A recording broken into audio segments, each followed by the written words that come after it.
Mesdames et messieurs, chers téléspectateurs de la télévision Proximité Web TV, bonjour. L'émission, c'est bien Calamité. Calamité traite aujourd'hui de la question des incendies. Et pour en parler, nous avons invité sur ce plateau Ghislain Engonga, non pas en tant que journaliste, mais plutôt en tant qu'environnementaliste. Ghislain Engonga, bonjour. Bonjour, Jérémy Gustave Zamba. Les incendies, nous savons qu'ils sont légion. Dans les pays européens, par exemple, on n'a pas que les incendies urbains, que j'appelle également des incendies domestiques, mais on a également des incendies de forêt. Mais nous, aujourd'hui, nous allons nous limiter quand même à ce qui est urbain, à ce qui est domestique. C'est-à-dire, incendie, par exemple, dans une maison d'habitation, incendie dans un commerce, incendie dans une industrie. Bon, l'incendie, à quoi est-il dû selon vous?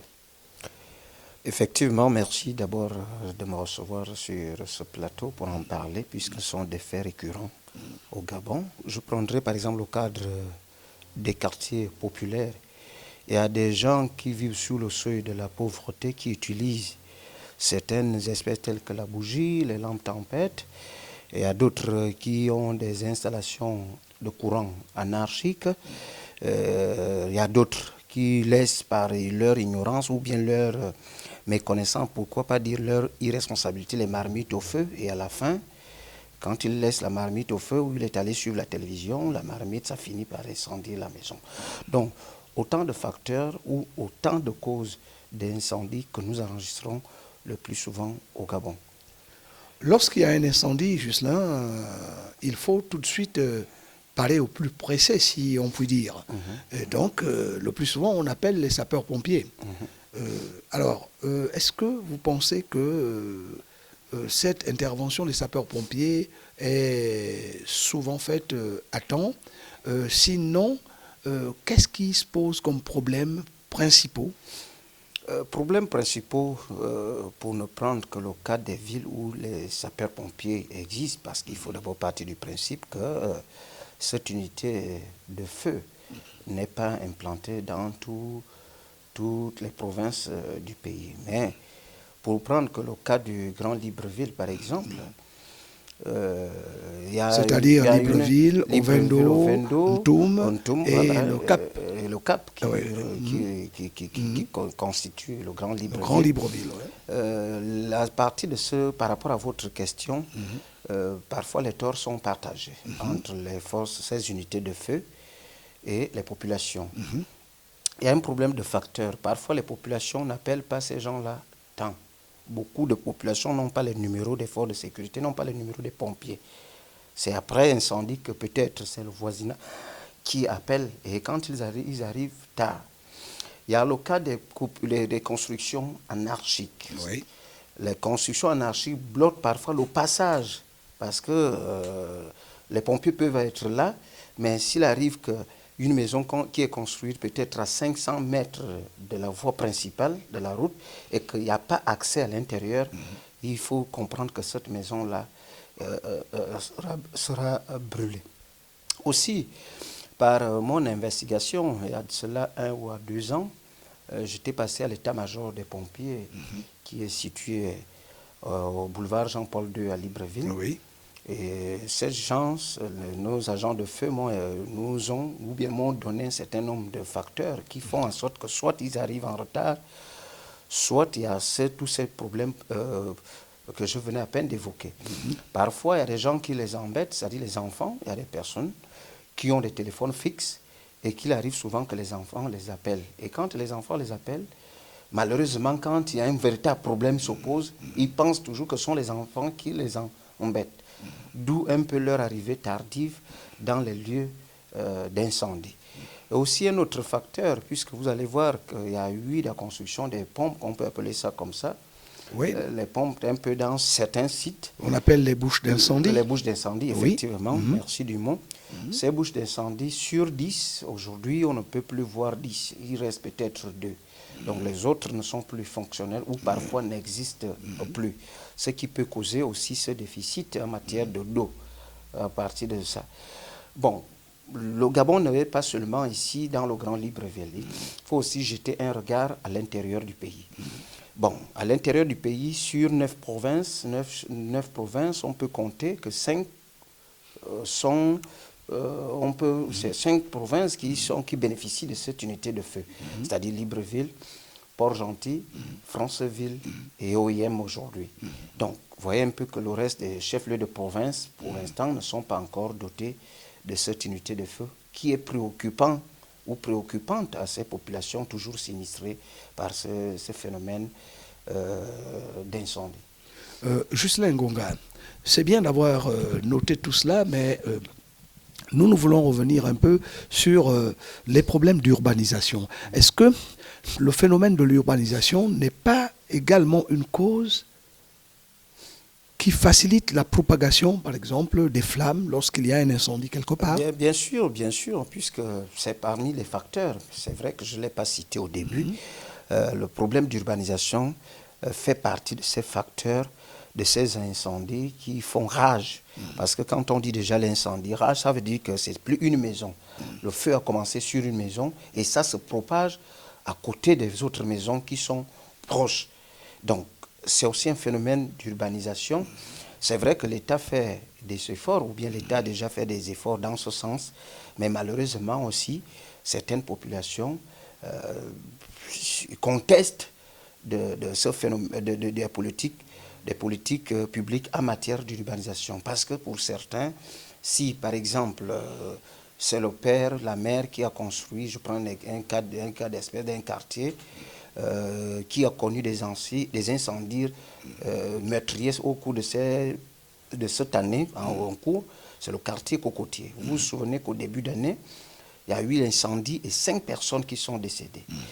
2 semaines après, il y a eu encore d'autres incendies avec les morts. 3 semaines plus tard, si vous allez vers la rue Songo, vous allez trouver qu'il y a 10 maisons qui sont parties qui ont volé en fumée. En fumée, voilà. Oui. Donc, ces populations, malheureusement, et parfois au couteau tiré entre l'archidiocèse de Libreville, qui veut les déguerpir pour urbaniser. Mais ces populations continuent toujours à riposter. Donc, c'est aussi un bémol entre les autorités et parfois les populations qui ne, peut-être à mon sens, qui ne veulent pas ou qui ne voudraient pas peut-être améliorer leurs conditions d'habitation à travers une certaine urbanisation bien faite.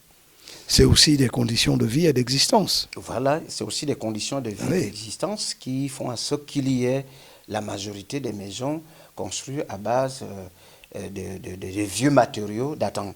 Ou bien de matériaux simplement récupérables, comme on appelle souvent, sont des matériaux récupérables, vu un peu la promiscuité de ces gens de population. Mais d'où aujourd'hui, ces populations les invitent à pouvoir suivre cette politique moderne que l'État veut mettre en place, qui ne change pas parce qu'aujourd'hui, l'État a mis en place ce qu'on appelle le Grand Libreville. C'est plus Libreville. Vous avez vu qu'après Libreville, Libreville n'est plus chef-lieu de la province de l'Estuaire. C'est déjà Kanda qui est chef-lieu de la province. Ça veut dire que le Grand Libreville est une vision de hautes autorités de la République en telle desquelles le chef de l'État, son excellent Ali Bongo Ondimba, a amélioré l'urbanisation de ce Grand Libreville. Vous pensez, vous, Ghislain Ngonga, qu'on peut arriver à minimiser ce phénomène ? Non, ce n'est pas un phénomène à minimiser, d'autant plus que les incendies vont jusqu'aux morts d'hommes. Vous savez, quand 2 personnes meurent dans une famille, c'est plus que 10. Donc, il faut maintenant une prise de conscience entre l'État, qui est d'abord représenté par le ministère de l'Intérieur à travers la Direction générale des calamités, puisqu'à l'époque du feu Omar Bongo, il y avait un ministère spécifique aux calamités naturelles. Donc, l'État, d'après l'arrivée du chef de l'État actuel, Ali Bongo Ondimba, le ministère de l'Intérieur, à travers une direction spécifique, devrait réfléchir pour voir un peu à quel niveau on ne pourra pas dire stopper, on pourra dire peut-être réduire le taux d'incendie au Gabon. Quels sont, selon vous, les principaux problèmes auxquels font face les populations victimes d'incendies ? Ils sont face à beaucoup de problèmes, il faut dire, D'abord, ils sont méconnaissants des procédures administratives. Il y a beaucoup qui sont méconnaissants des procédures administratives. Les procédures administratives, normalement, voudraient que les maisons que nous construisons doivent être assurées pour qu'en cas d'incendie, l'État puisse te prendre en charge et t'aider à reconstruire une maison. Ce ne sont pas les maisons d'assurance, c'est l'État? Bon, il y a des maisons d'habitation où on va même dire que là où les gens ont construit, ce n'est pas des titres fonciers reconnus au ministère de l'Habitat. Ah, d'accord. Donc, il y a eu des constructions à titre familial, à titre Oui, bien sûr.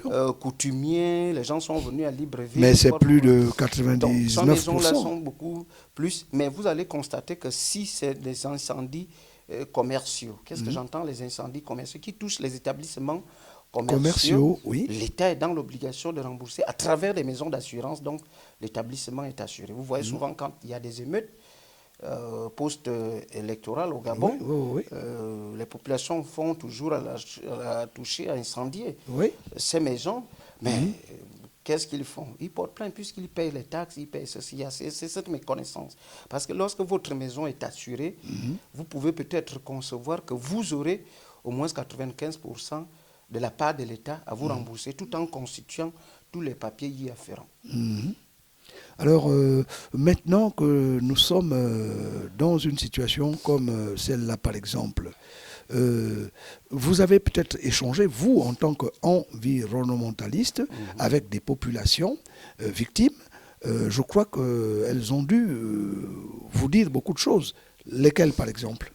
Ils disent beaucoup de choses. Ils ne bénéficient que soit par l'aide d'un élu de la circonscription en question. Ce qui n'est pas son travail. Ce qui n'est pas son travail. Parfois, ils bénéficient de l'aide des hommes, des bienfaiteurs. Mais pour certains, ils bénéficient aussi de l'aide de l'État. Parce que c'est ce que je disais, ce n'est pas dans l'ensemble. Il y a certains qui connaissent les procédures administratives. En cas d'incendie, l'État est dans l'obligation, l'État les rembourse. Parce que voilà pourquoi je parlais un peu des établissements commerciaux, c'est-à-dire les magasins, les boutiques, quand ils sont incendiés, l'État, même chez les particuliers maintenant, comme nous n'avons pas la culture d'assurance, nous, l'assurance, on voit l'assurance comme si on te disait d'aller payer des millions. Alors que même avec 10 000 francs, tu te rassures d'abord toi-même en tant qu'individu, que même si je meurs là, en cas d'accident, l'assurance me prendra en charge. Il y a l'assurance des véhicules.